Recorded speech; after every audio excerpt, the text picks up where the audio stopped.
Welcome back, episode 2 of the BTS Creative Academy Podcast. I'm your host again, Martin Colton, and today we'll be joined by Luna Austin. Luna is an all-round entertainer, actor, dancer. She's a theatre director and producer. So she's going to be sharing some of her theatrical stories with us, her creative journey through dance, through princess parties, and the current play which she's directing and producing at the moment. Very much looking forward to seeing what Luna has to share with us, and thank you for joining. So shall we begin? Yeah. I'm so excited for this. Good. This is a bit different, isn't it? Different way to start your day. Yeah. It's Sit down, be interrogated. I mean, kind of, yeah. But kind of. But also, like, I feel like it's not too different in the sense that you and I tend to have, like, we find ourselves having a lot of we have like some chats anyway, like when we do projects together. So this isn't not too different. No. But it's just in a really nice. We've got lovely armchairs. We've got nice armchairs. And sitting in our theatre. Yeah.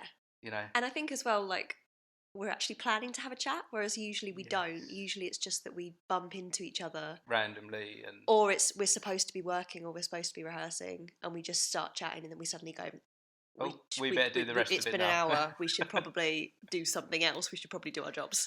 100%. So what's happening with you right now? Yeah. So we've just finished tech for the show that I'm producing and directing. Okay. And it's like I said earlier, it's the first one that I'm directing. So. And it's called Enough, and it's happening here. So the set's just behind us, in front of us. On the other side of the camera. Yeah, on the other side, which I'm kind of happy about because it's technically finished, but it doesn't look like a glamorous set. So if someone saw it in this state, they'd be like, "Oh, what the hell is that?" Yeah. Do you swear on your podcast? We can swear. We'll edit it out. We haven't decided what age limit. That's absolutely fine. This is for adults. Okay, but yeah, so, I'll try and keep it at a minimum. Keep it as clean. Less editing to do. I'll try my best. The play that we're working on has a lot of swearing in, so I feel like I've just been around it all the time. But that's okay. But yeah, so the set looks like a mess, but it's supposed to look like that. Right, so the set that we're currently sat on is a band studio. So we've got half of a drum kit. We've got a really shabby little rolling shelf that's got Top of the Pops vinyls on it and things kind of scattered. We've got wires scattered and some old-fashioned lights. And so anyone walking in, it would look like a half-done set. But it's trying to represent that. It's trying to represent that place. Yeah, it's trying to represent. So the people who work here are in their early 20s. It's set in the 1970s, and they've just it's like in a garage almost. It's like in a parent's garage or spare room that they've just kind of thrown bits and pieces together, and they've like spray painted one of the walls, and so it looks like a very shabby set, but it's supposed to. But I'm kind of glad that we've got this lovely because background. out of context, it looks crap, but it's supposed to. But once you're watching the play, you're seeing the story, and once it's lit, and you kind of realise that it's supposed to look like that, and you see the characters that live there. Like we've got one of my favourite characters in the show is a guy called Stoney. His name's Tony Moore, but he's a stoner. Right. Okay. So his friends nickname him Stoney, and he's the drummer of the band, and he's played by a really good friend of mine, Will Jansen. And I don't know what the he's played a stoner a few times, hasn't he? I don't know what the typecast. So he, funny enough, literally just sent me a post on Instagram just now saying, "Why do you keep hiring me for roles where I play?" So the first play that I ever did with Sparrow Luna Productions was Our Stars in Bronze, which was about pirates. Okay. And he played the drunk. So this is your third that I've production produced, that you produced yourself. Wow. Yeah. And it's all happened in the space of a year. Like I think last week was the year anniversary of our first rehearsal for Our Stars in Bronze. So it's all happened in... Three shows professionally produced, directed... Semi-professionally, yeah. Well, it's professional. You're making an income from it, aren't you? Yeah. And you're continuing to put shows on. Yeah. And it's a professional production. It feels I think it just feels strange to say that because it didn't start out that way. It didn't start off with the mindset of this is a business. Yeah. So I'll hold that thought. Let's get back to business. I'll finish the because otherwise I won't remember what I was saying. That's okay. But Will Jansen has played 3 characters in all 3 of our productions. Right, okay. So in the first show, he played a drunk. Mm-hmm. In the second show, which was written by Drake Weyer, and we just put it on for him, he played a cocaine addict. And then in this one, he's playing a stoner. So there seems to be a pattern there. He's not. He's a lovely guy. He's very sober in real life. Like, he barely drinks. Like, he's very... Cool. Yeah. Yeah, okay. However, I maybe that's why. Maybe that's why, because he's so good at just letting loose and allowing himself to play those characters because they're so different to who he is that he's so good at it. But yeah, going back to the point that we were just going to get into, which was we've done 3 shows now in the space of a year, which is mad because we never intended for that, really. Initially, was it just about doing that first show? Yeah, well, it was lockdown, and I mean, anyone in the creative industry knows what a hellhole that was. It was just, I mean, I don't know about you, I think we've spoken about this before, that it just felt like, and it sounds really, like, obviously we're so dramatic because we're actors and we're drama. we're you know, that's why we're in this industry. Yeah. But I just remember this feeling of, it's the end of live performing arts. Oh, you were kind of being told that, weren't you, at the time? Yeah. You'd turn on the news and you'd be seeing like everything's closing down, and how the hell is it going to reopen under these kind of conditions that were being put on us? Yeah, and it just, I don't know. I mean, our industry is so fickle anyway. Well, that's the thing. It's not a normal. The money flow doesn't flow like say, for instance, retail. Yeah. There's no constant churning of the money. No. It happens in short bursts. And when you put a pause on those bursts, you're like, well, how the hell does this keep moving? Yeah. How the hell will this start up again without that? Because I feel like, I mean, I don't know about you, I feel like theatre is kind of, I mean, anything in the creative industry, it's kind of a miracle when it happens anyway. Because so often, any project that I've been involved in has either happened like organically, it's kind of been like oh, well, we're doing this now. Like, it started out as a conversation and now it's happening. Or it's been put on the back burner and it's had so much thought and planning put into it, and then suddenly it's abandoned. Yeah. So I feel like theatre or anything really in the arts is just, it's a miracle when it happens. I also feel like there's a third thing there, that sometimes it's so difficult and you're met with so many challenges that once it goes on and it's finished, you're like, how the hell did I get through all that? You're like, whoa. It is such an amazing feat. And so when that extra thing of that period of time of COVID for the theatre industry, for the creative industry came along, it was like, wow, this may be game over now. And that was terrifying. Yeah. It was terrifying. And also, like, sorry, go on. No, so what did you do during that time then? How did it come from you feeling like it's over? Yeah. Oh my God, it's the end of the world. No more theatre.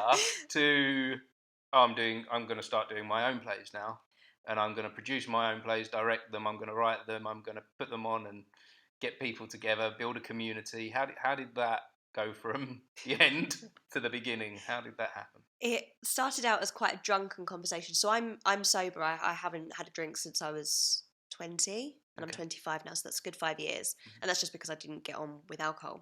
But my friend Sparrow, who I started up Sparrow Luna Productions with, he sent me a text during COVID when we were in the pandemic and we were all locked up in our houses. Because we'd had a really brief conversation, I think like 2 years prior, when we'd first met back in 2018, 2017, where we'd said, oh, like, I'd love to one day write a play about, I think it was like a Once Upon a Time-esque, like dark fantasy, Brothers Grimm sort of spin. And we'd very, very briefly talked about it. It was very passing comment. We'd had like a couple of conversations and then that was kind of the end of it. And then during COVID, he sent me a text saying, I've been thinking more and more about that idea. Should we have a chat? And we had a Zoom call because he said, I miss you just as a mate. Let's just have a catch up because we haven't seen each other in God knows how long. Right, okay. And everyone was on Zoom at the time, weren't they? Yeah. It was all the Zoom quizzes and God, it's such a different time, isn't it? So yeah, we had a chat over Zoom, and it got later and later in the night and he got more and more steadily drunk. And I got more and more kind of into the conversation of everything sucks and life is, this industry is awful anyway. And I've always been told that it's rare to make any money in this industry. And now, like, the entire world is suddenly telling me that you're not going to do it. It's never going to happen. And we were just having a rant about it. And I said, there's so many roles that I wanted to play. There's so many, like, because I'm so fascinated by people that my mum's a therapist, so I think that's where I get it from. I'm so fascinated by people. And I was just like, there's so many roles that I wanted to play, so many, like, people that I wanted to delve into, and I never got the chance. And I was really angry about it. I was really angry because as a personal thing, that's what I enjoy doing. And he said, oh, who would you play if you could? Like, what kind of character would you play? And I said, oh, I love, like, the Treasure Island stories. So, like, the Jim Hawkins character, I'd love to put, like, a female spin on that.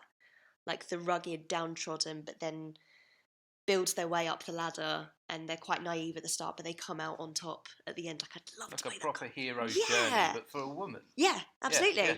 And not having to be feminine on stage, like playing a character that could be quite rugged and where, you know, wants to be quite androgynous and doesn't really care about their femininity. I've always wanted to play a role like that, and I've never had the chance. And he said, oh, I've really always wanted to play, like, a pirate, because he's obsessed with pirates. He's covered in, like, pirate tattoos. He said, I've always wanted to play... I guess the name Sparrow comes from... that's where that comes from. Yeah, bit of an idol. Yeah, I guess. He's always wanted to play that kind of character. And we kind of said, oh, like, really love to play those characters. And then we just kind of sat with that in silence for a little while. And I said, I can't remember which one of us said it, but then the conversation led to, screw it, like, we'll just, if people won't hire us as those characters, we'll do it ourselves. We'll cast ourselves in something. Amazing. How do we do that? Mm-hmm. Well, we'll write something ourselves. Yeah, we'll write something ourselves, and then we'll do that. And then the conversation just kind of fizzled out, and that was the end of that. The next day, he texts me saying, well, should we actually do that? And I kind of sat with it, and I was like, yeah. I was like, I've got absolutely stuff all on. I've got absolutely nothing to do, because I was teaching drama classes on Zoom once a week. And that was my income for COVID, which was pretty crap. I was doing kids' parties on Zoom. Right, okay. As well. And so I said, right, I've got nothing on, and neither had he. We got back onto Zoom a couple of days later, and we sat with a notepad and pen in each of our little separate houses, and we just talked for like 5 hours about what this premise, what this storyline could be that could incorporate those two characters. And it was very much like Treasure Island. It very much took influences from Treasure Island and like Pirates of the Caribbean and like old-fashioned like storytelling and very like simplistic set. But we started to build all these characters surrounding them, and we fell in love with them. Like, it became like our baby. Did you know who was going to play these parts as you was writing? I think we did. You kind of have an idea? I think we did. It wasn't conscious at first, but we kind of move in the same circles, and we know a lot of the same people. And so when we'd kind of fleshed it all out, we started to say, okay, who would our dream cast be? Not celebrities, but known people that we know. From your friends. Yeah, people that we can take influence from. Who would our dream cast be? And we settled on the list of names that we had. And we thankfully know a lot of really cool people who are very good actors who are in kind of our network. Good, yeah. And we, just on a whim, we spoke to them about it and said, we've written a play, and like some of the characters really remind, you know, us of you, and we've kind of written them. And they said, would it was actually Will, who I'd spoke about earlier, who read it first. He was one of the first people to read it. He said, can I read it? We said, yeah, like, I don't think it's going to go anywhere, but yeah, you can certainly read it. And he read it and got back to us within like 2 days and said, when are you going to do this? I really want to do it. How's this going to start? Yeah. Yeah. Like, what's the next step? And both of us went, oh, someone actually wants to do it. Okay, cool. So we'll ask all of the other people who are in our dream cast. So that's like Rihanna Austin, Danny Middleton, Georgia Collins. And we kind of went through the list of all these people, and suddenly they all started saying yes. And I was like, okay, well, now we've actually, you know, got to sort ourselves out and actually do this, because people want to do it. I didn't. Isn't it amazing how when you put something out into the world, it's at the beginning it seemed like something that's impossible, like you said, and there was this moment of the two of you talking about it, and there's little bits happening and nothing much, but then you put it out there, and all of a sudden, everyone's attracted to it, and everyone's coming forward, and everyone wants to be a part of this thing that you're building. It was just the most amazing feeling, and we had a Zoom cast read to see how it would sound, and we had everyone in all their little boxes. And at the end of it, I felt like I was high as a kite. Yeah. And I called Sparrow immediately after we'd kind of called off everyone, and we both were just gushing about how amazing it was that the words that we'd written, suddenly people were saying them in a character's voice. Tell me more about that feeling, how that felt. It really surreal. I felt like, and I feel like this is really prevalent for so many people in our industry, that imposter syndrome then started to creep in there. It was this feeling of elation of, oh my God, this is amazing. Like someone is reading our work and enjoying it, and not just saying they're enjoying it, they're putting in the effort and wanting to do it. And it was this amazing feeling of that creative buzz that you get, like that adrenaline high of, we are collectively, it's not just us anymore. Mm-hmm. It's now a team of people. It's a team of people who I respect so much individually, have all come together and said, let's make this even bigger. And that was the most amazing feeling. But there was also that imposter syndrome of, are they just saying that?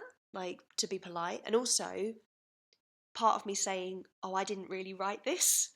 I know that's really odd. Yeah. But there was definitely part of me that was kind of going, there's no way that I could have written this and them do it like that. It's definitely that they've read a very simple skeleton that I've written, and they're the ones that have then brought it to life and made it into a story and made it interesting.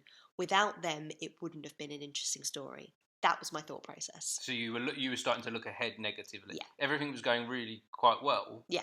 But then at some point, this negativity started to creep in. Yeah. So how did you overcome that and keep going forward? Seeing it as, I think just not putting as much pressure on it really helped for me. I can't speak the same for Sparrow because obviously we're kind of on par as writers, and I have every faith in him as a writer.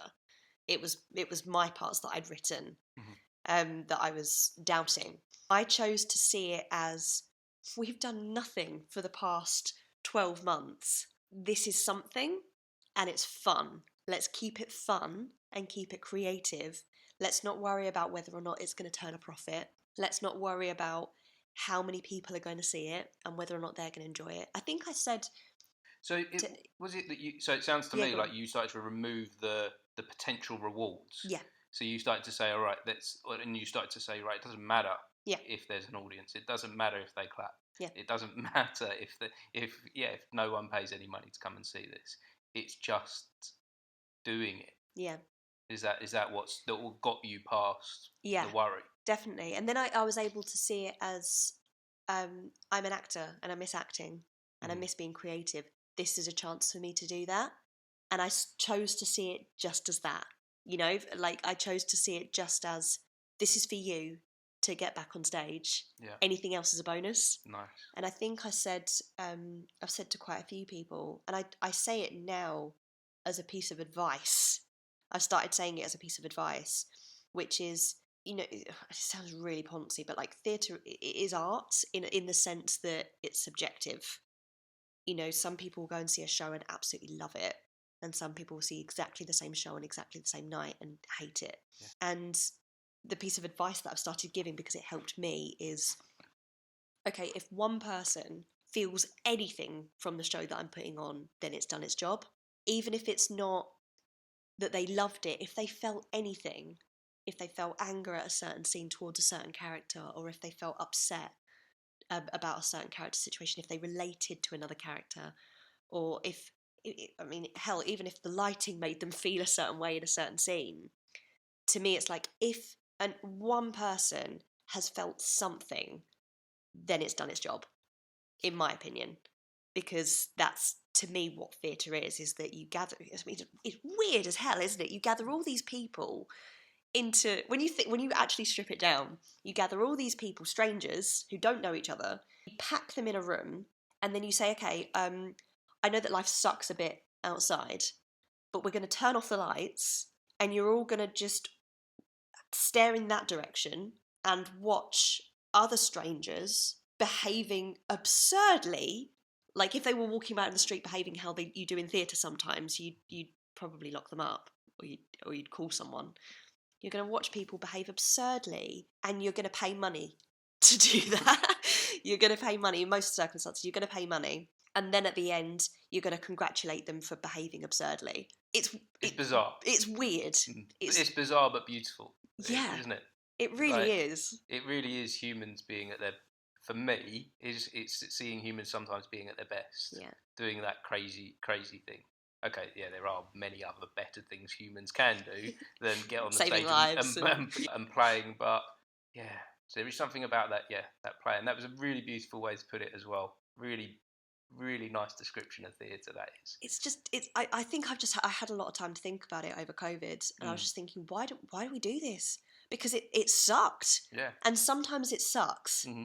And why did it hurt so much when we were missing it? It felt like I'm not a doctor, like we said a second ago. Like I don't save lives. No, that's not something that I can do. You know, we're not, we're not changing lives in that sense. That we're not running into burning buildings and saving people in that respect. But I think this goes for a lot of people in the creative industry. Like I've suffered with my mental health, and something that has always helped me is theatre, because it's that escapism. It's why we have art and film and music, I think, is for that fundamental escapism, where we can just kind of put life on pause for a little while. I think my mum used to say that sometimes when life gets overwhelming, she was like, I just wish I could just stop the world for a second and just get off, because it's spinning too fast. I wish I could just get off. And for me, theatre's my favourite way of doing that. Jumping off. Yeah. And it's really important to say that, doctors, nurses, any service, fire service, even like proper jobs like lawyers or whatever you do as a normal job, they're all really important. Oh God, jobs. yeah. But the creative industries, theatre, art, acting, whatever it is that you're doing that's creative, for me is why we live life. Yeah. Like we don't live life for those other things. No. We live life for the art and the expression, the creativity. Yeah. I think what I kind of heard you saying then is that the people who do those amazing jobs, I mean, we need mathematicians, we need doctors, we need scientists, we need, just all of those amazing jobs. We need those things to continue to live, but we live for the expression and art and emotion and love and feelings, and we live for those things, but we need those things to live because they are very, very important. And I do feel that is a really important message right now. Yeah. I do feel like right now we're living in an age where the creative arts are being taken away from education quite a bit. And so the younger generation are coming up not really experiencing and understanding the importance of it within their life. And we're living in an age of there's so many people that are suffering with depression these days, and suicide rates are going sky high. And it does make me feel like this, for me, this is really important, being creative. Sorry, this is burped. I feel like that was audible. Audible. What did I say? No, I said I just burped, and I felt like that was audible. And you were saying a really amazing thing, and I was really trying to keep it. Philosophical?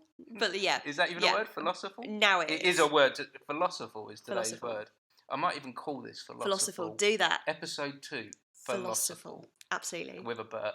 In brackets, with a burp. Yeah, I was trying really hard to hold that in. Oh, man. I don't even know what I was saying. I was mumbling on. But, No. But what you were saying was really important, which is that young people nowadays are being brought up with... It's a strange world. It's a really strange world, and it always has been, but there's that less emphasis being put on the importance of the arts. I mean, do you remember, did you see during COVID that campaign where they said it had a picture of a ballerina, and it said something like... Everyone that was an artist saw that. It was like... just made their blood boil. As if you just don't get it. You just want us to all be processing and consuming, and that's it. Yeah. And I think people who aren't in the arts don't realise that it is a viable job. It is. It's hard, and you have to be a certain kind of person to do it, but it is viable. Like, I am in no way, like, there is no part of me ever that wants to be famous or well known as Luna, as a person. I've never wanted that. I'm too anxious to want that. Few that truly get there actually do. Yeah. You know, it's the ones that are seeking that. Yeah, that you have to worry about. Yeah. But so when people say, oh, you know, you want to be an actor, what's the goal? And I'm like, to keep working. That's my goal, to keep creating and doing and learning and meeting new people, because that's my favourite part of this industry, is that no 2 days the same. I did an admin job when I first left sixth form.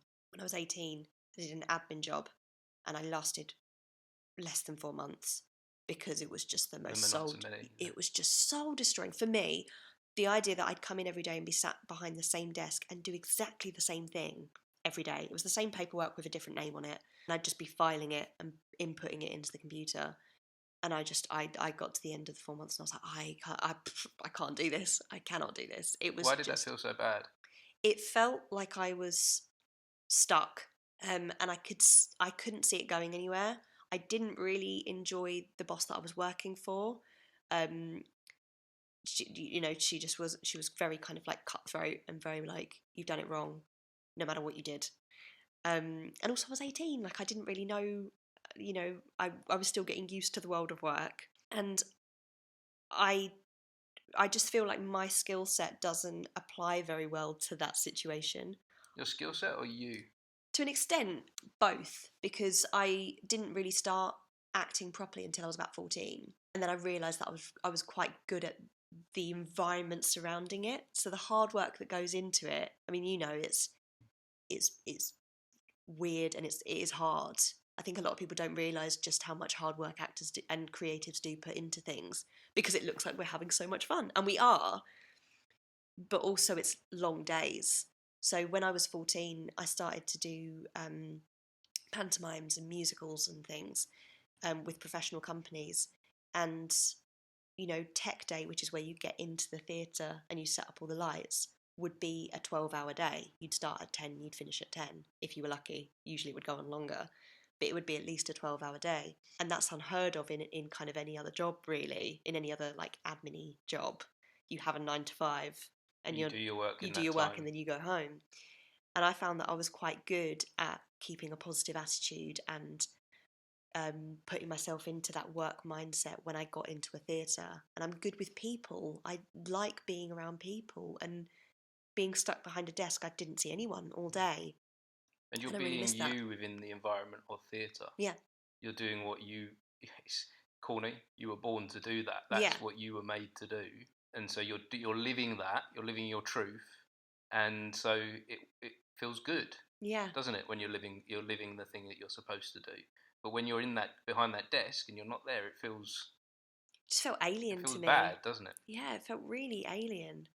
And again, it's that corny thing of, I can't for the life of me remember who said it. I'm pretty sure it was a celebrity or an actor or something in an interview.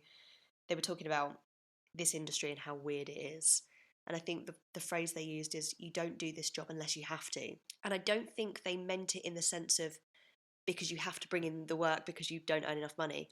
I think it's that the people who keep going in this industry are the people that can't live without it. You don't do it unless you have to because it's bloody hard. So auditions and all the rest of it, it's all quite hard for a little bit of payoff at the end of it. So you don't do it unless you have to, unless it's something that you really want to do and you really enjoy doing, you thrive off of. Because often it's all or nothing. And I mean, you'll find this. Well, like you just said about the auditions. Yeah. You know, you can go to the audition and you can put everything you've got into that audition and nothing. Yeah. You get nothing from it. Or you even in that same job, you go to an audition and they like you, so they call you back and you go to a second audition. And if they like you again, they'll call you back and you go to a third audition. And sometimes it's miles away. Sometimes you have to drive 2 hours to get to that audition each time. And it's a lot of input. It can be a lot of commitment for nothing. But you know that reward is going to be so great if it comes through, that you're willing to put that. It's a funny thing we're doing, isn't it? And that's one of the things I want to get to the bottom of is why. Why do we do it? Why do we do this? And I feel like you've given some really good clues so far. Oh, really? As to why we do it. Because I'm still trying to figure it out. When you watch this back, you might be surprised. Oh, really? You might start to get some. You might start to see some insight into yourself and why you do this and why we do this. But where did this start for you then? Because I know that you've been doing. Didn't you start as a dancer? Yeah. So, and I mean, like when I say that loosely. I'm in no way like ballet or classically trained. Okay. Those people are athletes. They are Olympic style athletes, in my opinion. I know ballet dancers, and Christ, like what they put their bodies through is amazing. Yeah. So I'm not putting myself on par with them. Okay, so what type of dancer are you? Nightclub dancer? Yeah, just like Saturday Night Fever. Yeah. No, so it was when I was it started when I was a child. It started when I was about 4, and I started to kind of develop. So you really started quite young. This really has been your life. Yeah, I started. Okay. I'm just gonna. Yeah, cool. Have a drink. It was when I started to develop a personality. Okay. My dad is a golfer. My mum is a horse rider, and both are incredibly passionate about their hobbies still, which is great because a lot of people kind of out of the creative arts, but a lot of people suppress their hobbies as they get older. Mm-hmm. I think it's wonderful that they both kept them so rigidly. But naturally, when they had a kid, they were like, she's going to be a horse rider or she's going to be a golfer. So dutifully, my dad bought me a little pink golf set. Nice. And my mum bought me a little pink and purple horse grooming kit. And they took me to both. And out of the blue, just out of nowhere, I was like, no, I want to dance. And they were like, oh, okay. Neither of us really know what to do about that. Like, neither of us are really into that. Okay, we'll have a look around and we'll see if there's anywhere nearby that does dance classes. And I tried a couple. I tried a ballet class. And my mum got kicked out because she was laughing too much because she said I looked like a frog. I just couldn't do it. I looked ridiculous. She was like, no, this isn't for you. And then she found a street dancing class for kids. And so she took me to that, and I took it to a duck to water. I just loved it. And it was very basic. Like, the teacher was great, but it was kind of a creche for parents that were working long hours and needed a place for their kids to go. And so a lot of people didn't, a lot of kids there didn't really take it very seriously, would muck about. Whereas I was like, I'm going to take this seriously. And I would learn, I would practice so hard when I wasn't there. I'd only be there for like an hour a week. But in the time that I wasn't there, I was constantly dancing. Just in the playground at school and at home. Yeah. Just religiously going over it until I knew everything back to front and inside out. To the point where if someone else on stage, the kids that weren't paying attention, because we do an annual show, if they didn't know what they're doing, they'd all just copy me. And I took so much pride in that. I was so proud of myself. You were the leader of the group. Yeah. Not because I wanted to necessarily be a leader. I just wanted to do well at it. Okay. I wanted to show that I loved it and it was worth putting my time into. Who was you showing? As in, like... Who was you showing that you were doing well to? Was that to yourself? I think myself. Yeah? Because I'm thinking about it now. I think I wanted to please the teacher and I wanted my parents to see it. But ultimately, when I think back to doing the shows, I wasn't thinking, I need to do well so that my parents can see that I'm doing well, or I need to do well to show the audience. I don't even remember looking at the audience. I just remember having the best time. I just loved it so much. I loved the feeling that I'd get when I danced. It was that escapism of just being able to lose myself for a little while and not care about...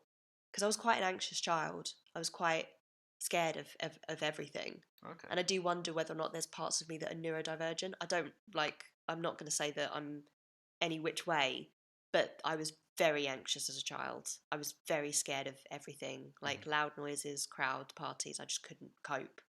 And I had my first panic attack when I was like 6, I think. It was very early on. And dance, I never felt like that. I was just... When you were dancing, you were fine? Yeah, I was absolutely fine. Didn't have to worry about anything. I just had to focus on the moves that I'd been given and the timing of music. And it was such a beautiful therapy for me as a kid. And also, I think I enjoyed that neither of my parents were dancers. I enjoyed that it was something that was just for me because it felt like it was just mine. And I shared it with friends, but I liked that it was something that I'd chosen to do. and I took pride in. It was your path. Yeah. So do you still dance now? Yeah, I do. You do still dance now? Yeah, and I love it so much. I just did a showcase with the dance school that I currently belong to and have done for like 10 years now. What school's that? KBD Dance, and it's based in Bishop Stortford. And funny enough, it's one of those things that came about just because of, again, like pathways and people meeting people. So when I was 14, this was when I was still kind of dancing on and off from places. I turned around to my mum and I said, I don't really know what I do, because we'd recently moved house. So I'd left that dance school and I was trying to find another one nearby, and I never really clicked with them. I said to my mum, I was like, I don't know what my hobby is. I don't know what my thing that I do is. And funny enough, about a month later, I'd seen an audition in my school, a poster up for a local musical that was happening, and they wanted dancers for it. And I was like, okay, I've never done anything like that before. I'll go for it. And I went for the audition, not really expecting much because so many people were there, were so used to this particular format, and it was so new to me. I just said, I'll just go along.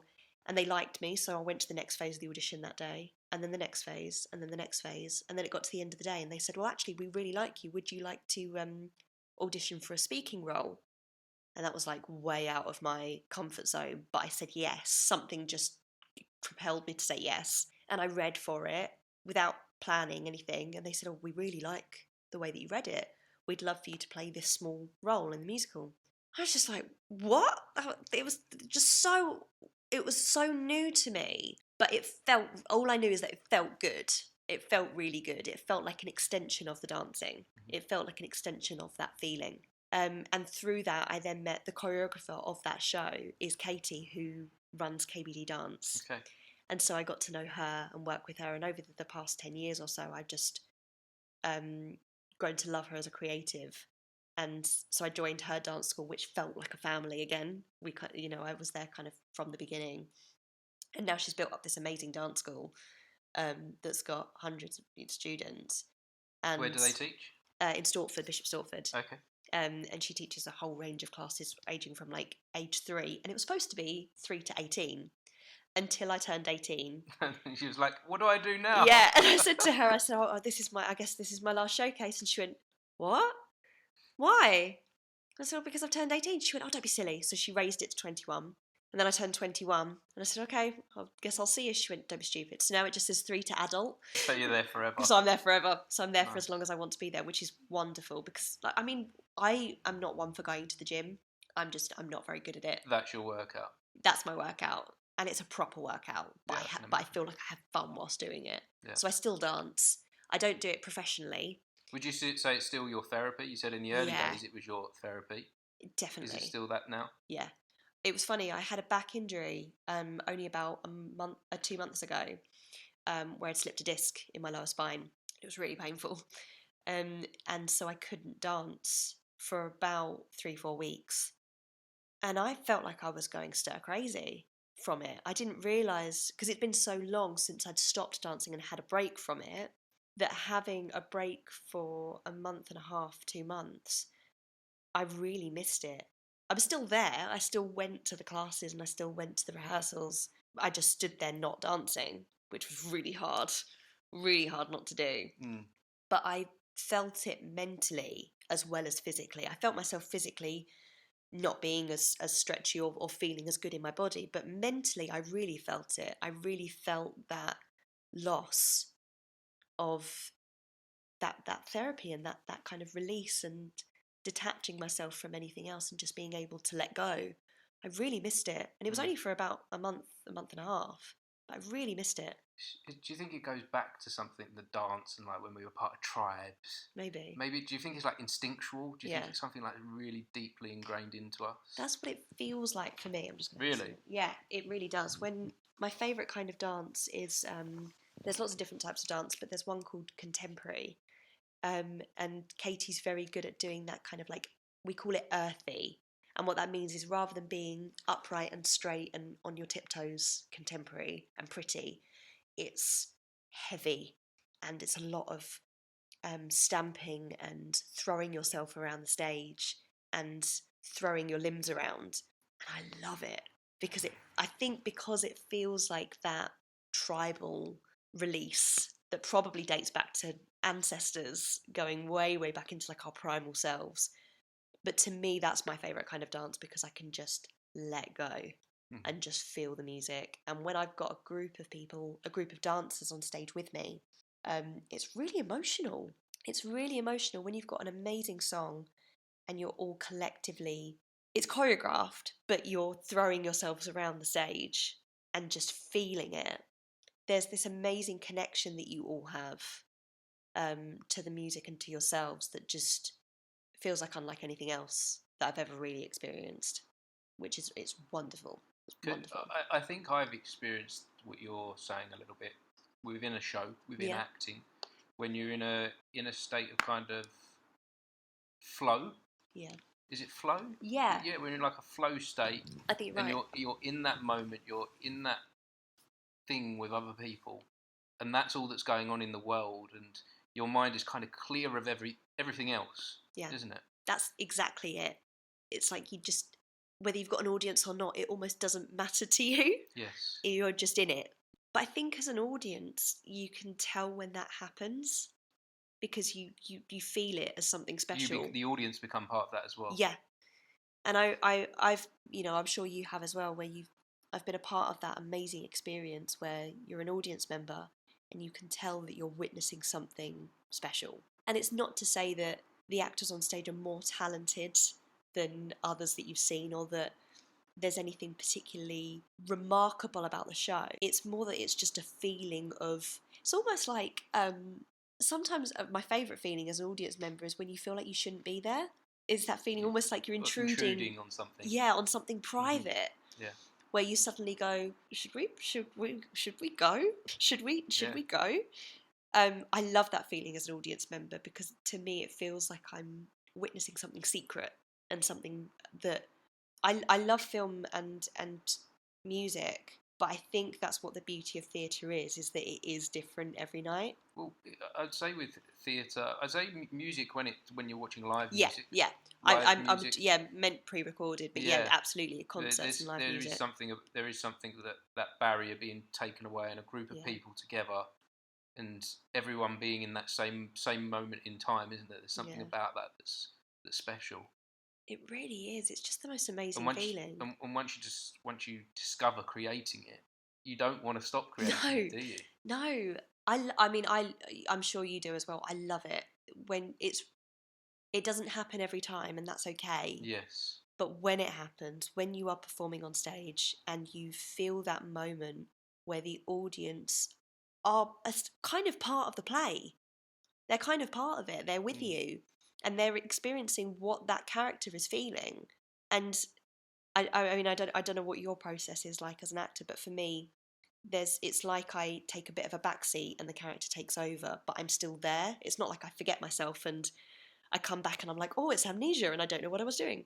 I'm always there, but it's like I just let the character take over for a little bit. And there have been performances before where, as a person, I'm looking at the character and going, why did you do that? Like, that wasn't planned, but you did that. But it was right for the character, but almost like me is completely separate.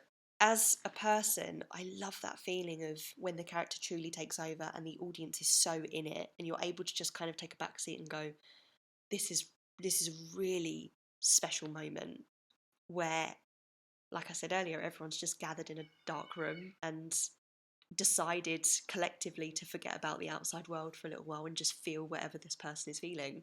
Yeah. It's just a really cool moment, I think. It's amazing.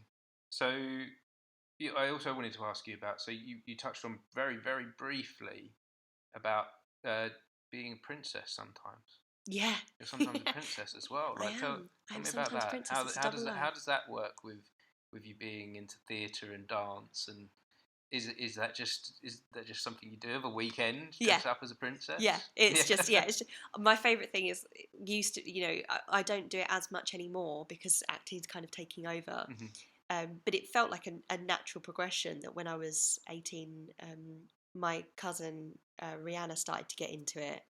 She worked for a local company called the Play People, where they are, they do character visits for children, or for events and parties where actors will, not to ruin the magic, but they will dress up as certain characters, and come to events. A bit like, I'm not going to name the big company names, but a bit like, the magical parks where you can go and meet characters. Oh, okay, yeah, I have no idea what you're talking about. Yeah, absolutely yes, not. Yeah, of course. A bit like that. Okay. But obviously not that at all.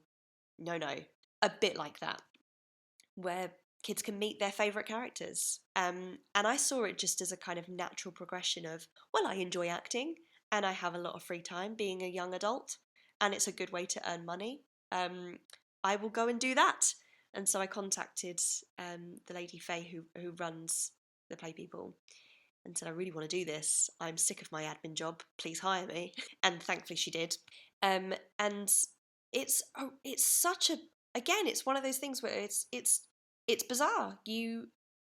I got to, when people said, oh, what's your profession? I remember writing on forms. It was like profession. I was like, princess? I was like, that's really pretentious and I cannot say that. I was like, character entertainer, actor. I was like, this is a bit weird. But it, again, so actually, that's what you are. You're an entertainer, aren't you? You may be in a dress, you may be looking pretty, and you look the part of whatever part you're playing. But that's essentially what you are, really, though, aren't you? Yeah. You have to entertain. Yeah, and you have to at children's parties. Yeah, and you're in character. It's a marriage between staying in character and what characters can you? So I don't know if I can. Can I name certain characters? Is that I don't know. Describe them. Describe a princess them. That a princess that lives in a tower and has very long hair. Okay. A princess that loses a glass slipper. Well, you see, Disney don't own Rapunzel. Disney don't own Rapunzel. I know. I think it's just that there are certain images. I wrote my own version of Rapunzel a few years ago. Yeah. Pantomime, and I actually got a letter from Disney. Did you? And ignored it because they don't own Rapunzel. No. It was written by the Brothers Grimm. And it's public domain. Yeah. And anyone. We do. I think. It wasn't Disney that wrote to me. It was an advertising company where I put the poster up saying they couldn't put the poster up because it belongs to Disney. And I was like, no. Well, you're not Disney. So. Yeah. And they don't own that. They don't own Snow White. Yeah. They've come up with their own. They have come up with their own characters. Yeah. But most of them are still public domain. I think it's that the image of them has become so closely recognised with Disney that and also because Disney is such a big company, they own everything now. They own so much. People just believe they do. Yeah, they have their. Put it this way, they have their names on a lot of things, and there's an air of them which is because I auditioned for Disney a few years ago and got in, and then the pandemic hit. Right. Okay. So when you say you auditioned for Disney, as in the Disney parks. Okay. And got through the auditions, was all ready to go, and then COVID hit and kind of put a stop on everything. So I'm not going to sit here and say that I'm against Disney because I'm not. I grew up watching Disney and I love Disney, but I think there is that air of you can't mess with Disney. So screwing that. So Cinderella, Rapunzel, Snow White, and then other characters like superheroes like Wonder Woman, and Supergirl, and then just like really obscure characters, just like. The Trolls movie that came out, we did like our own version of Trolls. Fairies, love playing a fairy because you can just kind of create whatever character you want. Pirates, we did pirates. Whilst you're playing these characters, obviously you know the ins and outs of these characters because you've seen the films and read the books. The children know the ins and outs. So how do you rock up to a party and play that? I find it really fun.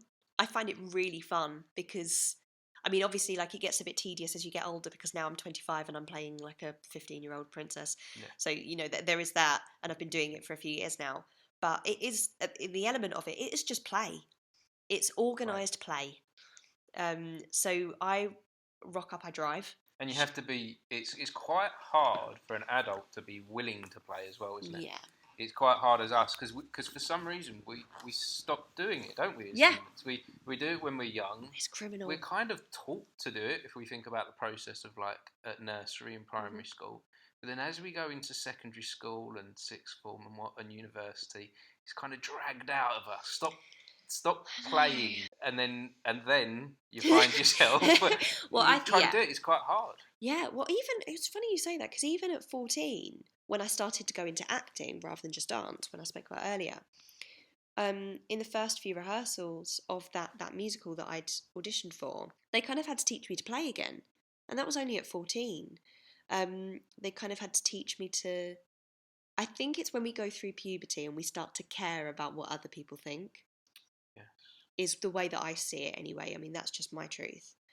I see it as when we get to those teenage years, those critical teenage years, where... You get social conscience. Yeah. And suddenly everyone's judging everyone for anything. The reality is you can't do anything right as a teenager. No. You can try, but you're never going to succeed. There's always going to be another teenager that tells you you're not cool for doing it that way. Yeah. And all the adults are getting you down as well. Yeah. Getting anyway, you've got 2 teenagers, so I can see that. But I love your kids so much. No, they're amazing. They are brilliant. And you've done such a good job at keeping them creative as well. Yeah, because I know how important it's been to my life. I discovered acting through accidents and theatre through accidents and film through accidents. And yeah, everything creative in my life it all started in one place and all happened by accident and was a natural flow. Isn't that great? Amazing. But for them, I wanted to actually give them a little push in that direction, and then to help try and form them as people. But then if they decided to go off in different directions, that was absolutely fine as well. Yeah. Like if they did that for a little bit and got something out of it, and then went, no, do you know what? I'm going to be an aerospace engineer, which I think that's the path my son's going in now. Probably. But what he got from his years of doing theatre, and he did this drama class called Class Act Theatre School, where he'd come every Sunday and they'd put on a little showcase once a year. What he got from that was this wealth of, he's got this wealth of confidence about him. My son can talk to anyone. Yeah. He doesn't, and he can talk to people about lots of different subjects, and he can get up on a stage and he can do a song and dance, and he doesn't shy away from it. He will say that he's nervous, but he'll still go and do it. Yeah. And then my daughter, she's so into music now. Oh, she's amazing. I mean, both of them are incredible. I mean, like, obviously, I know your daughter more than your son, but I've worked with both of them, and they're both incredible. Yeah, and she's got this. She's going to pursue music now, and she loves and lives music. Yeah, and it's so wonderful to see. It's so wonderful to walk past her bedroom, and she's just sitting there on a guitar, finding some new chords, finding a new piece of song, and she just, whenever she's doing that, she's happy and content. Yeah. Well, that's her therapy then. Yeah, that's her escape from everything. And it's just really, it's beautiful to see, and it's nice, and I know that will live with her forever. That will live with her throughout her entire life. It will never leave her, and as long as there's always going to be an element of happiness in her life if she continues to do that. I agree. Which is special. But I said earlier briefly that my mum's a therapist, and she came to that quite late in life, and she's brilliant at it. She's brilliant. She's also a writer. And that's her escape, but she's a therapist by profession. And one of the things that she's really taken from the amount of clients that she's had over the years is that it's so sad that the amount of people that come to her because they don't have an escape, they don't have something that's just for them. They go to work and they come home and they have a family and they cook and clean for their family, and then they take care of their family, and then they go to bed and they get up and do the same thing again. They don't ever have anything that's just for them. And so many of them had something when they were kids or when they were teenagers that they've just lost over the years. They let someone else someone or something get in the way. Yeah. They decided to be a grown-up. Yeah. And stop playing. We should never stop playing. No. And I think that the difference is, the important thing about that is that we all have to be grown-ups. There are things in our life that we have to be grown-up about. If we want things in life, if we want a house, if we want a car, if we want to pay the bills, we've got to do things for that. We can't just play. No. But I think we need to find elements of play within the life to then be able to go on and do them things greater or better, or be happy while we're doing some miserable things. Yeah. While we're being an accountant or something and sitting behind a desk and doing something really boring. That it's like, it's okay because on Sunday I'm going to play with some other adults. Yeah, absolutely. On a stage or something, or listen to some music, and just be a bit silly. Yeah. As humans, we're so silly. We're so silly. And I think a lot of these silly things, and they're put into the categories of socially acceptable and not socially acceptable. So, but as humans, we're so silly. There are so many things that we do in day-to-day life that are beautifully weird. Things like we have a fascination of looking at the stars, like an absolute fascination. If anyone is out in the evening and it's a clear night, you'll see everyone just do this because we're fascinated by it. People get so fascinated that they structure their lives around it with like horoscopes and things like that. Other people take up crocheting and they really enjoy weaving bits of fabric into another bit of fabric to create something. Like I've got a friend who's really into trainers, and so he's got a huge collection of trainers, but that's something that he's into. But as humans, there are things that I just think that makeup, like women and men, we wear makeup because we enjoy playing with that. So there are elements of play that are socially acceptable, and then there's the things that you and I do, which is pretending to be a tree on stage, or in the case of your son, dressing up as a giant rat or a giant mouse in a production that we did recently, or your daughter playing a goose. There's that kind of weird things that people aren't, if they're not into this industry, aren't as aware of and look at and go, oh. I had an instance recently with the play that I'm doing. My dad is the chaperone we've got 2 young children in the play. Okay. Who are brilliant. I love working with kids in a creative setting. It's a nightmare, but it's worth it when it works. But my dad is the chaperone because he's a licensed chaperone, and he's not in this industry at all. He loves going to the theatre, but he's never been a part of it, if that makes sense. So he, for the first time ever, sat in on a rehearsal a couple of weeks ago. Naturally, the first thing we did was a warm-up exercise where we did some vocal warm-ups and some physical warm-ups, and then we played a game with all of the adults and the kids. And the adults, naturally being actors, got into the games as much as the kids did, and we were making silly noises and silly shapes with our bodies and looking very, very strange. And at the end of it, I walked over to my dad's just to go and get a drink, and he looked at me and he went, "You're all mad." I said, "Yeah, but isn't it great? Isn't it great?" He was like, "You're all absolutely mad." And he turned around to them all and said, "Are you all allowed to vote? Like, are you all allowed to vote and drive and be members of society?" I was like, "Yeah, we're everywhere." But I just think, like you said earlier, whether you decide to go into the performing arts or not, having it as a bit of a foundation when you're growing up is really important, because I know so many actors that are now working very normal jobs who are better at their jobs because they aren't afraid of public speaking, they aren't afraid of networking, they aren't afraid of making mistakes, they aren't afraid of they know themselves and have more of an understanding of people as well, because as actors we have to have an understanding of how people work, and so that can only be helpful. We meet so many different types of people, don't we? Like being in the creative industry, like you meet so many different types of people. They come from all walks of life, don't they? All different classes as well. Like if you want to go into class, different backgrounds and ethnicities and cultures. It breaks. It's like theatre in particular breaks all the barriers. It really does. Yeah. It's universal because everywhere does it. Even in, like you said earlier, even tribes and ancient cultures had theatre of some kind, even if it was just dancing around a campfire or storytelling using shadow puppetry or cave paintings. It was all storytelling and it's all theatre, just in different ways. So you don't come from a creative family as such, then? I didn't think I did. Go on. Because my parents weren't into it. My nan, bless her, she passed away when I was 12.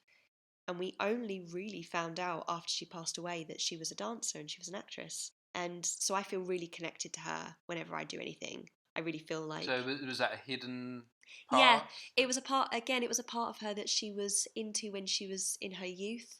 And then she got married quite young to a much older guy, and she kind of put all that on the back burner and just forgot about it and just left it in as a secret part of her life.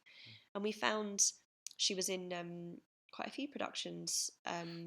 We found lots of like pictures of her as a dancer, and then I found out that some of the money that she'd left to me in her will specifically was to pay for any drama classes that I wanted or any dance classes I wanted. Oh, amazing. Which was wonderful because we couldn't have afforded it otherwise. Mm-hmm. You know, it's quite expensive. It's quite an expensive profession to try and get into. So even back, so she knew the importance that it would have on you. And I love that she specifically said that the money she was leaving me, she was like, you can use it to buy a car if you want to, or put towards, you know, anything like that you want. But I want, if you're doing any drama classes or you're doing any dance classes, because she could see that I was into dance, mm-hmm. She said, anything like that, I want to pay for. I want that money to go towards that. That's amazing that you had that support there to follow. And I didn't even know. No. I didn't even know until I was older that that's what had happened. But how wonderful that, and I feel sad for her that she couldn't keep that in her life because she clearly loved it. But I now feel like I'm doing myself a service by doing it, but there's a part of me that feels like I'm doing it for her as well. Yeah, I'm keeping that spirit of do what you love still, because I feel like if I really loved mathematics, she would have been equally as supportive. But it feels quite lovely that she was also into that. So would you say she was an influence for you to do what you're doing, or would you say there's been an influence elsewhere? I think.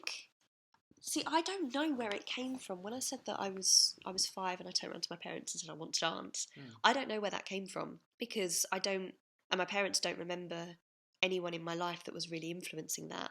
Now that I'm older, like my cousin, so my dad's a twin, okay. And his twin's daughter, we're very, very close. She's like my sister. She's younger than me.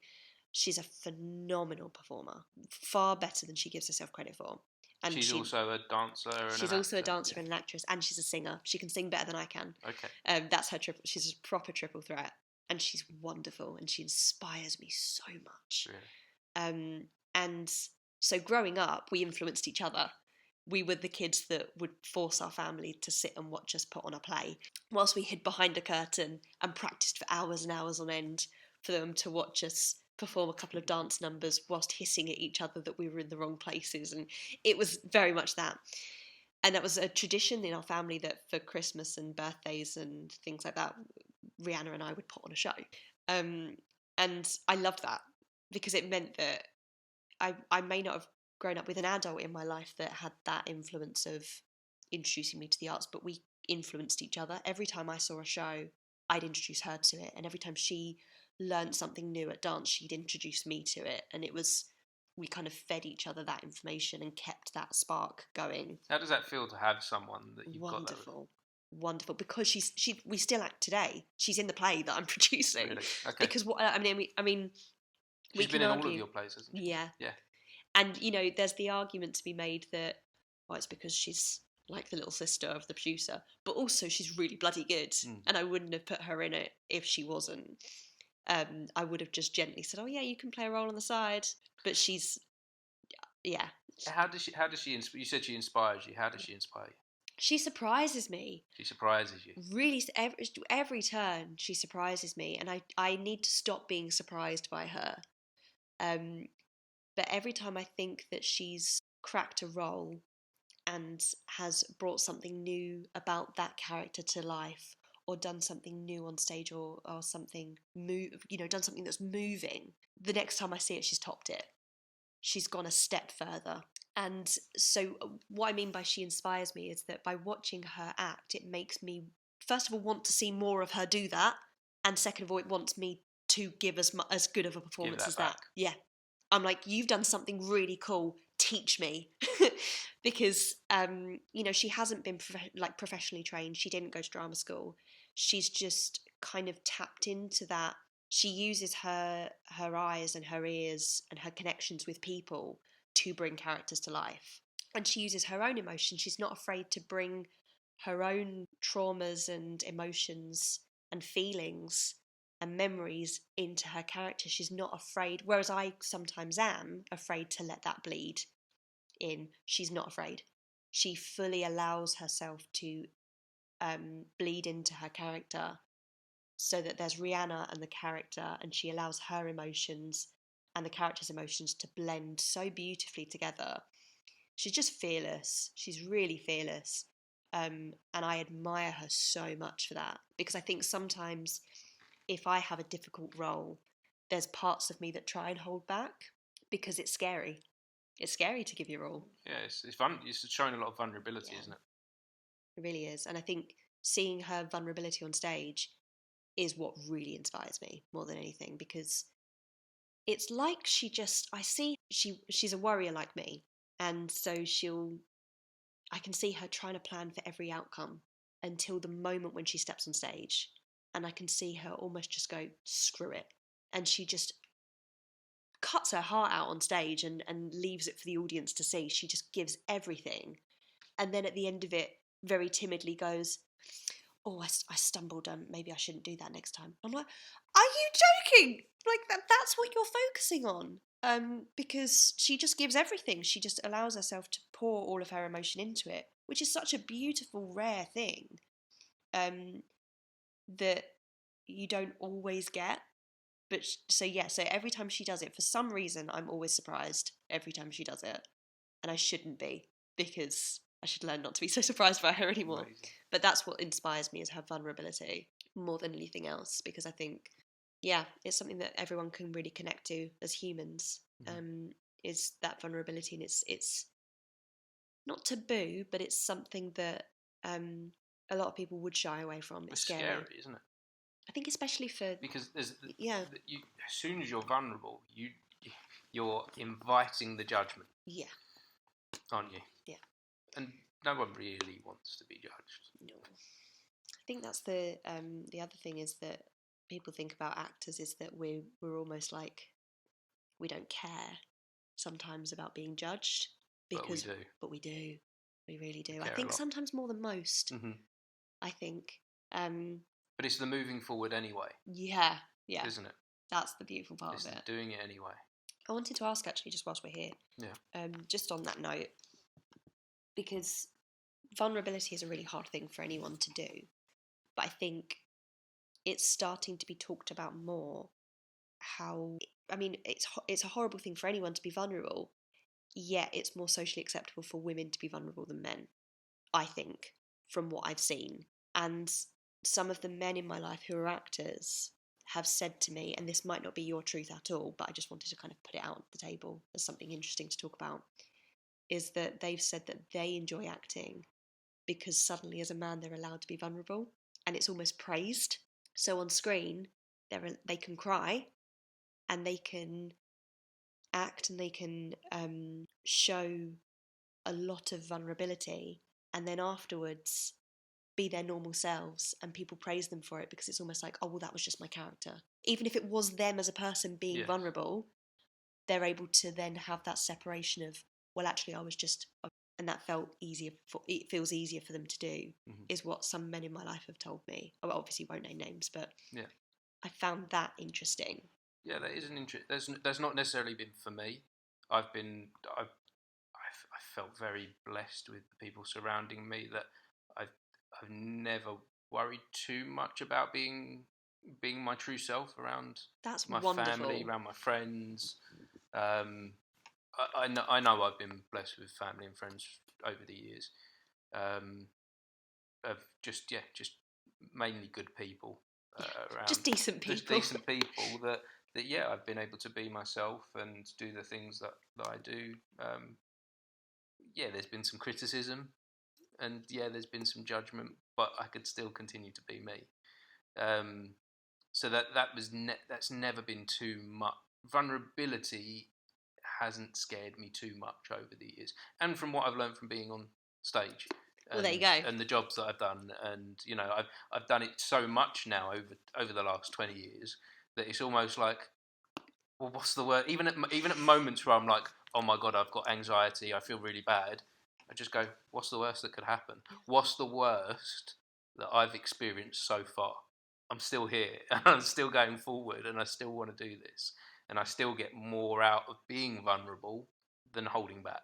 See, that's wonderful. So do you think that, obviously you think this because you've basically just said it. Had you not had the arts and the performing industry in your life as much as you had, like the creative side of life, do you think you would feel differently about definitely showing vulnerability and showing your emotions? And yes, yeah, because that anxiety and those thoughts that come into your head, I think you have to work on training those thoughts. You have to, and it takes time. And yes, there's a lot of outside influences that play to those thoughts, but yeah, I think I've managed to train it over 20 years of doing this to a place of, oh, I've been thinking about doing a podcast.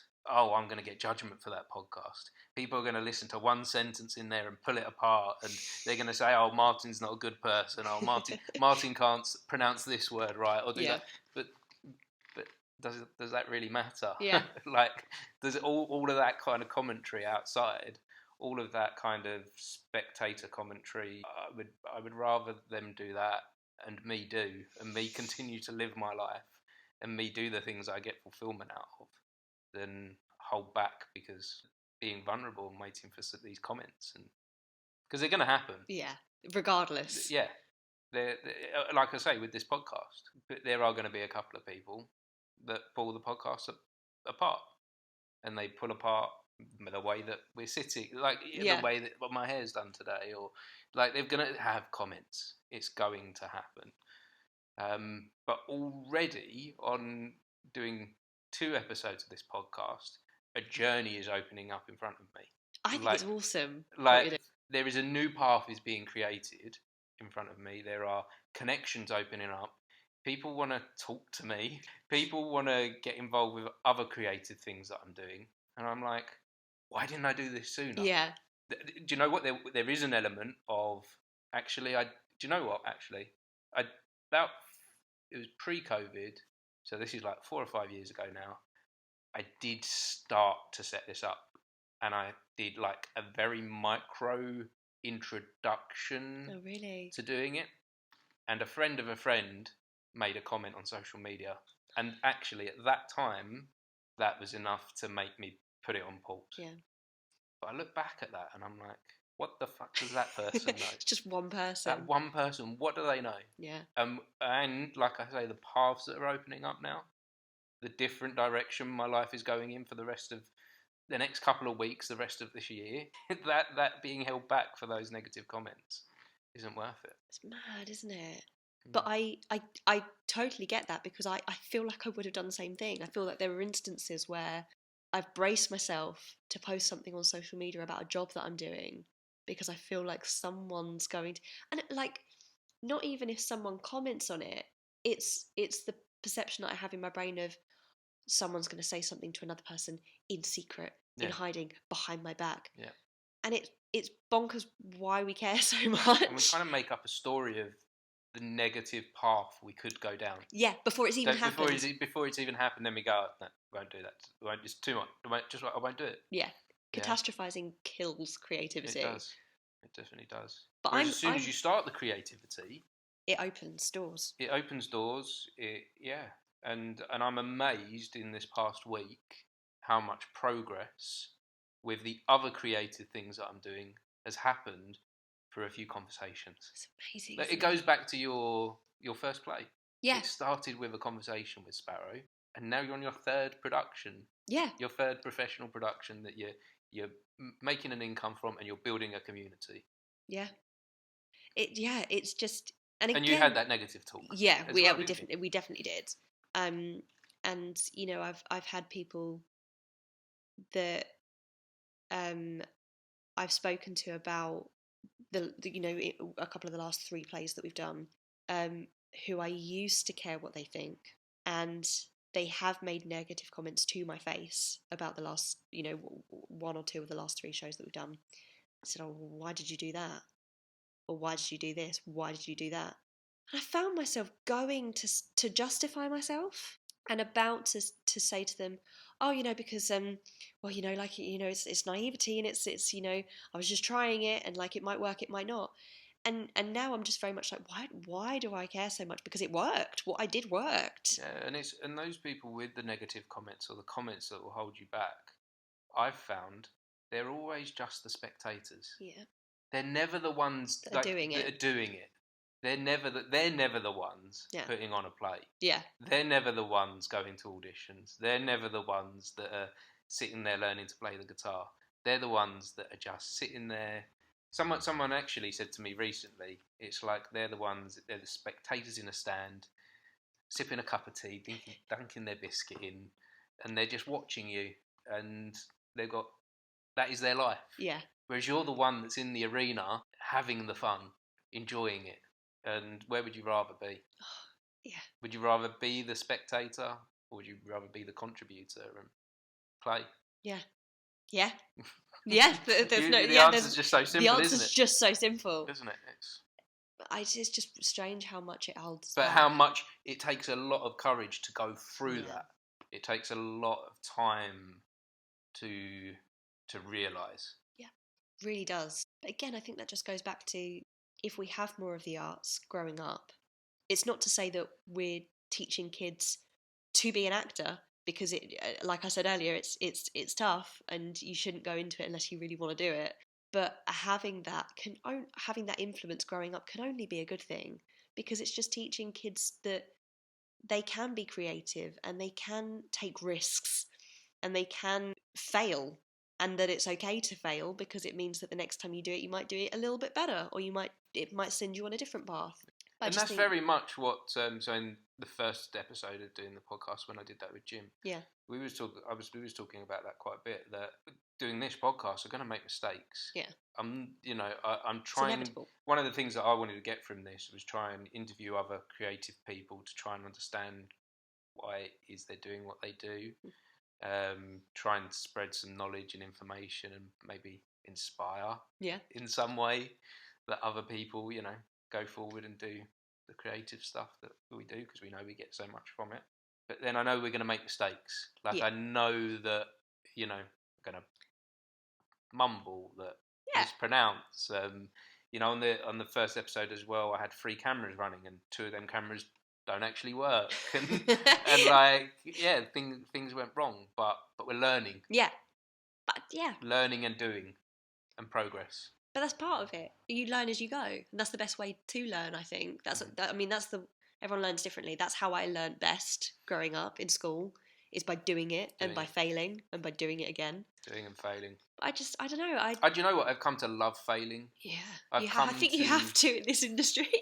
Yeah, I really felt bad about it for a long time. Yeah. I really felt like when I was younger. So you're quite a bit younger than me, early 20s. I'm 25. So I don't want to be too preachy about time and how. To be fair, you're pretty good about not being too. I think for me, I had goals of 30. This is what's going to happen by 30. If this doesn't, this is the and I was like, right, okay, everything's got to be set out. I'm going to be an adult by the time I'm 30. I've got to have these things figured out. And next year I'm 40. Yeah. And I haven't got those things figured out yet. But there are some things I've learned along the way. And I think that more than figuring out the exact path, the lessons were more important. Yeah. The experiences were more important. And the experience of failing has been incredibly important. It really is, isn't it? Yeah. And learning, I think the one thing you have to learn if you're part of this creative industry is that failure is inevitable. It's hard, but it's inevitable. And it's what you do. It's hard. It hurts. You see people come. I remember the early days of my 20s. I went to a lot of auditions. Yeah. I think there was 1 year where I was going 2 auditions a week. I was full on. This is what I'm going to do in my life. I'm going to get this. Yeah. And in that year, I didn't get a job. Yeah. And I remember coming away from some auditions, and you see other people walking out of audition rooms crying and upset. And I managed to never let it affect me in that way, because I knew I wouldn't continue. Yeah. If I took that pain and went, this is destroying me, I couldn't let it destroy me. I had to let it build me, to keep going forward. And the experiences I've had in life past that have been been greater than any of those jobs that I would have got. Yeah, I do wonder sometimes whether or not, because I don't quite know what I believe in terms of the universe and God, and I'm kind of quite open. You're still... Yeah, I believe in something. Mm-hmm. That I don't believe that there's nothing. I believe in something. But along with that, I am curious about this idea of things. What is it that my mum used to say something really good, which was, that which is meant for you will not pass you by. And it's that feeling of what's meant to be will be. But I do sometimes wonder about that point in your life where you were going to 2 auditions a week, roughly, and you were just grinding and working yourself, and you didn't get the jobs. Is it because you weren't in the right mindset to do it at the time, and those weren't the right jobs for you? You were just ploughing through it. Mm-hmm. Whereas now, you're more likely to go for the jobs which feel right for you, and not go to the auditions that don't feel right for you, and therefore you're more likely to get the jobs because they are better suited to you. You know, when it's one of those funny things where you just kind of go, wonder whether or not there's a correlation. Well, there was a meaning. There was definitely a meaning to it on reflection. Yeah. At the time, it doesn't feel like that. No. At the time, it feels like hard work, and it feels painful, and it feels upsetting at times, and you feel like you're losing and you're failing. But then when you look back and you go, no, the lessons learned through that process needed that, and needed to do that. Yeah, you know. Going back as well with this thing about, I think, just like the pressure, because I'm feeling that at 25, that like the housing market's like screwed at the moment. Yeah, you live probably all over the world, but particularly in this country, you're fucked. Yeah, aren't you? Your chances of getting somewhere to live, you either need rich parents, or you need to have a high-paying salary yourself and a partner with a high-paying salary, the above average high-paying. Yeah. And I know that it's a near-on impossible feat to have a home. It's bonkers. You know. And yet, surrounding me growing up in sitcoms and even like kids' TV shows, there was the standing joke of, if there was a character that was like a bum, they were 25 and living with their parents. I'm 25 and living with my parents. And so there's that fear of... Well, it is normal now. Yeah, I know. I logically, I know it's the norm now, but it's funny growing up with that, and then being that, you're suddenly like, I'm not adulting correctly. Yeah. But even if you were adulting correctly, the system is so against you now that how are you supposed to do it? How are you supposed to find an answer to it? But it's just funny being an actor, because paired with that, it's almost like that there's constantly a part of my brain going, you should have chosen a more stable career. But even if I had, I've got 2 friends who are both police officers who are engaged, and they can't afford a house together, and they are on very high paid salaries. Yeah. So there is that logic behind it. But then again, like, you know, another piece of really good advice that I'm trying to live by is that everyone is faking it. Someone said, because I think it was my old boss, I turned around to her and said, you're so organised and you just have your shit together. How do you have your shit together? Like, teach me. Almost like I was at that point where I was like, teach me. She just looked at me, she went, Lou, I'll give you a piece of advice. Everyone is faking it. She said people go to school and have more knowledge, like to become a doctor, but everyone's just winging it throughout life. Everyone is just muddling through.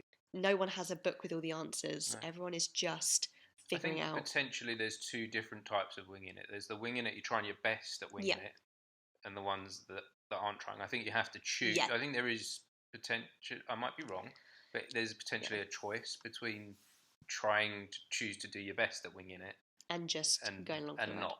But that's the hard thing right now, is that even if you're trying your best, it's still the norm. The things that have been for a long time the normal things to have in life, like a home, a vehicle, but be able to put good food on the table. It's so difficult right now for so many that it's like, well, actually, you might as well do the thing that you want to do in life anyway, because you might as well pursue the bigger thing, because you're screwed anyway. You'd be screwed to be going working for, if you went and worked at Tesco's, for instance, and worked and £10 an hour, which is fine, by the way. But... yeah, which is fine and good for some people, but the majority, I don't think that's good for. Yeah, it's not where they want to be. No, and it's definitely not for me. Yeah, in my life, it's definitely I don't see that necessarily working for you. Yeah. And you've been able to show that yourself that you can. I think you're in the beginning stages of career of producing shows. I hope so. I feel one year all make a profit. Yeah. Yeah. And each show is continuing to become bigger and bigger and bigger. So you're on an upward trend. Like, you seem to be, looking at you, on the right path. I hope so. I think I'm just going by feeling at the moment. It feels good. What I'm doing at the moment feels good. Yeah. And it's hard because there's not a huge amount of payoff. Emotionally, there's a lot of payoff. Money-wise, there's not. No. So there's part of me that's doing the whole... But does any career start with a good payoff? It's so true, isn't it? I think it's just that it's so... So I'm making myself comfy. It's so... This industry is quite taboo amongst people that aren't in it. Perhaps also amongst people that are in it.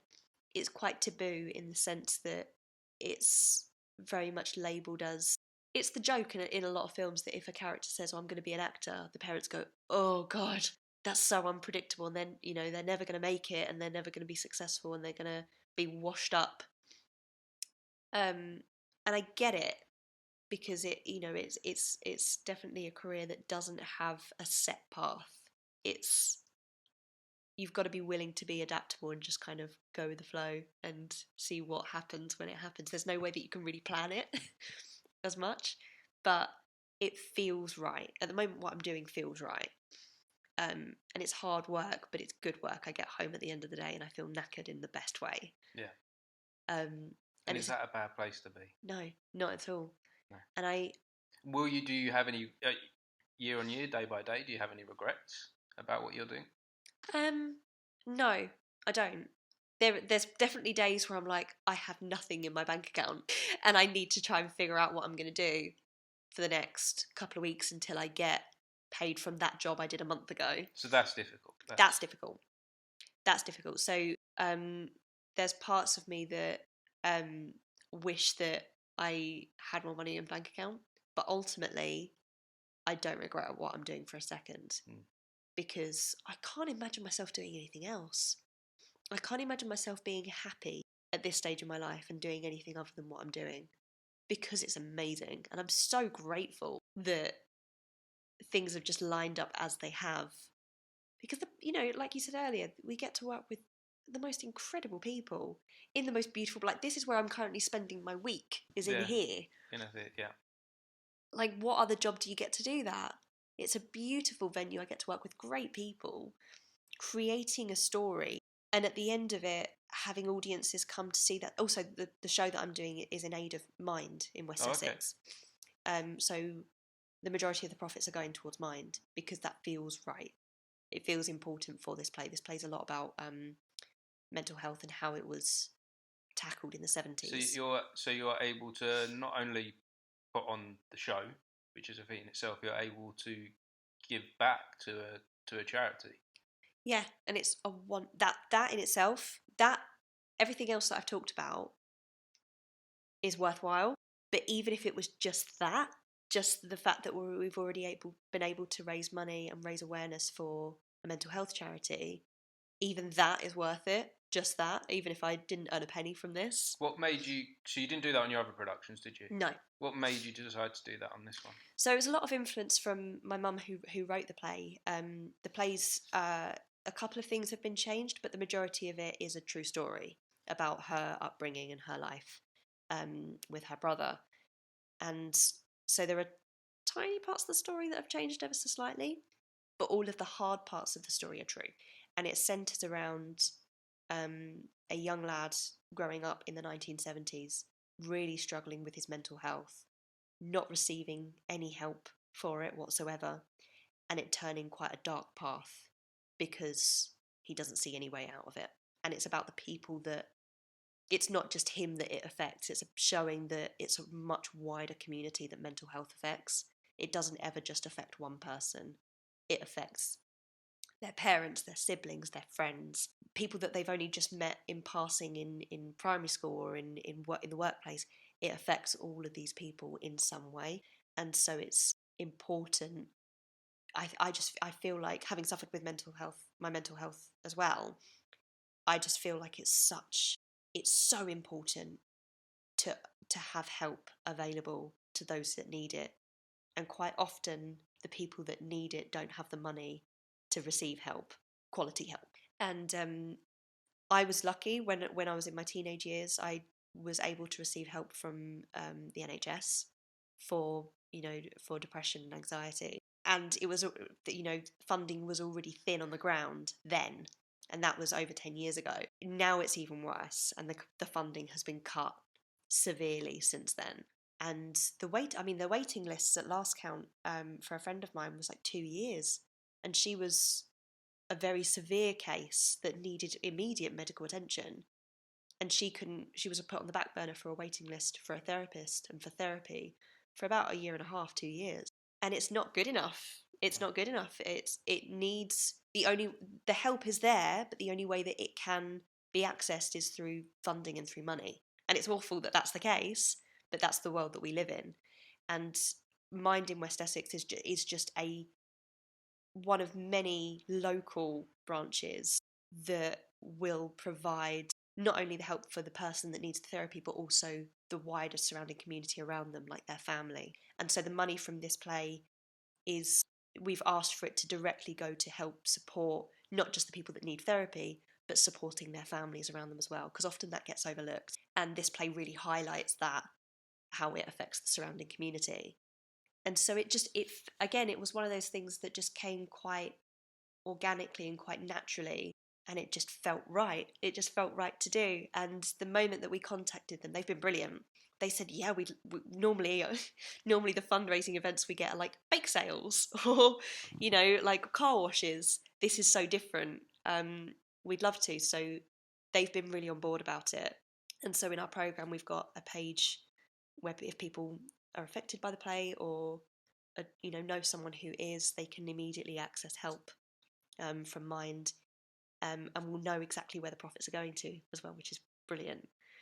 But it just feels like we've got a story, it's like an old proverb I think I first heard in primary school, but it's kind of stuck with me ever since. It's called the starfish story, and it's this idea of there's a child walking along a beach, and the beach is covered with thousands upon thousands of starfish that have all been washed up by the tide. And when the tide's gone out, they're all left on the shore. And it's a hot day, and the starfish are dying.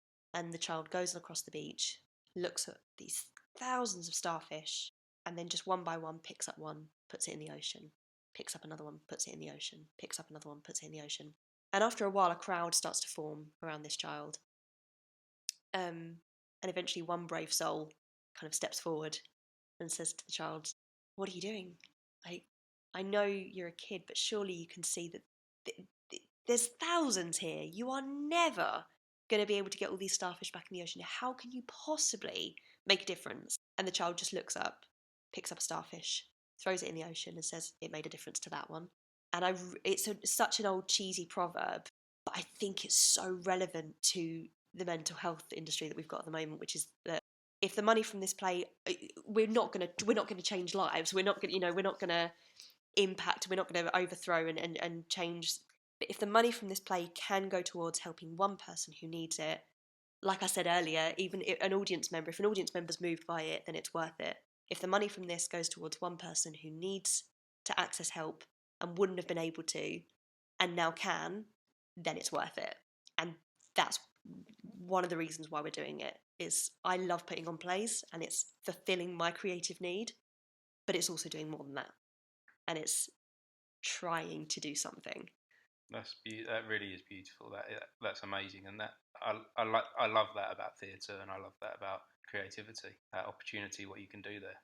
Yeah, it just feels like you can tell a story, you can relay a message, and give back to someone that needs it. Yeah, in any way. Even like we said earlier, we're not trying to pretend that we are doing open heart surgery. No. We're not trying to pretend that we're doing that. I'm not going to for a second pretend that my job is on par with someone who can perform brain surgery. However, it has its own magic. You could throw one star back into the ocean. Yeah. It's done something. Yeah. It might not have changed the world, but it's done something. And I think that's I think why I do it. to answer the question of why of this podcast, I think that's why I do it. Is first of all for purely selfish reasons, that I love it and that it helps me and that it's my therapy, but also that sometimes you don't always, but sometimes you can see the personal benefit it has for one person. It's like you're making little ripples in the wave of life. Yeah. And it is just, it's magic. It is magic. It has its own sense of magic. Because again, and it only works if you have, because you have the actors on stage who are working really hard, but also you're relying on an audience who are willing to sit in a dark room and suspend belief and buy into that magic. And if they do, you create something really cool. If you do, you create something really special and potentially life-changing.